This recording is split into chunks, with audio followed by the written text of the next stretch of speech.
Welcome to the fourth strands of the Domain 6 Community Linkages and Professional Development.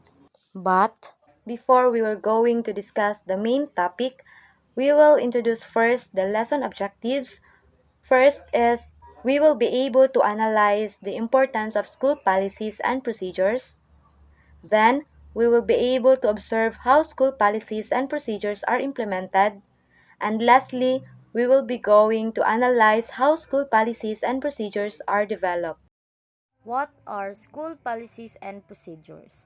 The term school policies refers to the rules of the school as they may be modified from time to time for administrative, safety, and other important reasons. While school procedures are the specific means used to put policies into practice during regular service operations. Together, policies and procedures make guarantee that the viewpoint held by an organization's governing body or policy is translated into actions that produce a result consistent with that view.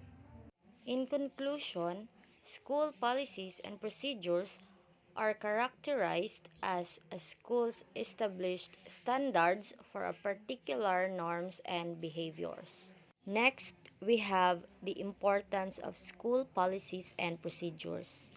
A school's operating procedures, quality standards for teaching and learning, expectations, and accountability are all made possible by school policies, which also serve to build operational procedures. Without them, schools would not have the framework and operational capabilities required to meet children's educational needs. In general, school policies and procedures are important because they are a set of standards that ensure the safety of students and staff and guarantee that children receive a quality education.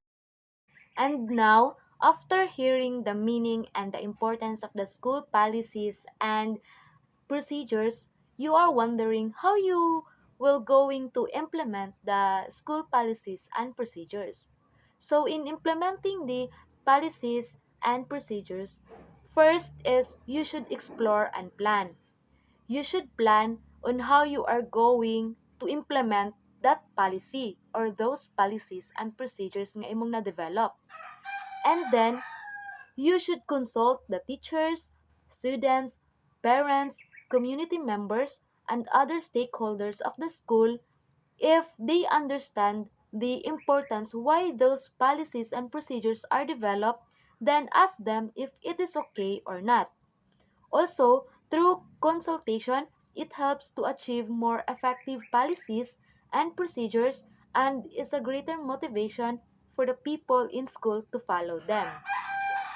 Second is, of course, to prepare. Prepare how you are going to implement. So in the preparation, you should clearly define and be specific if ano yung mga policies and procedures ng paaralan.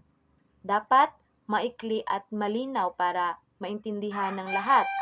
Also, the procedural steps should be set out in clear and plain English. Also, make sure that in implementing the policies and procedures, it is in the perfect time. Also, dapat i-prepare ang mga resources na kinahanglan in implementing, and then dapat ang personnel na mag-implement ani nga mga policy is dapat naa siya leadership skills para mo-follow ang mga tao sa school community. And then, the third one is publicize the policies and procedures. Put your policies and procedures in writing and make them available to your entire school. If possible, keep all your policies and procedures in a single manual and make copies readily available to all teachers, students, and other stakeholders. And lastly, sustain. Of course, in implementing the school policies and procedures, you should be consistent in that implementing. Dili kay for 1 month ra gisunod gi-follow sa mga estudyante, gi-follow sa mga teachers ang kanang nga policy. And then after 1 month wala na siya, dili na siya effective. Dapat dili nga na, dapat consistent ka nga kung unsay mo rules, kung unsay mo mga policies, mga procedures sa school, dapat consistent nga mao jud to siya for the entire school year. And then always review regularly if that policies and procedures are still ineffective. So that's how you are going to implement the school policies and procedures. Now, we will proceed to the question how you are going to develop school policies and procedures. And now, we talk about how school policies and procedure are developed. Every school must have policies and procedure. As school policies and procedure are adopted from law passed by the government. Sheena already explained about the importance of the school policies and procedure. But additionally, policies and procedure helps to ensure the school run correctly and the staff, student, and other individual that involved with the school. And now, to develop school policies and procedure, first we need to talk with the members of the school community. Importante kay ni siya, di lang kay ikaw magbuot-buot o develop dala og mga policy and procedure. Di ka pwede nga isa lang ka tao ang magkuan ana. Although nga na isa ka tao nga na-assign pero need gyapon niya og ganang ipaagi sa mga members niya o agree ba sila or disagree ba sila na develop nga policy and procedure. Next, conduct school system or government department if it is relevant, seek background information and obtain copies of relevant legislation or policy. So kani importante jud kayo ni na mag-conduct jud ta og background information sa ato mga gipang develop nga policy and procedure. Di lang kay pataka-taka ra ta og develop dira. Dapat kay taga policy and procedure nato gina-check yun nato na ang background if it is relevant yun nga mga policy and procedure.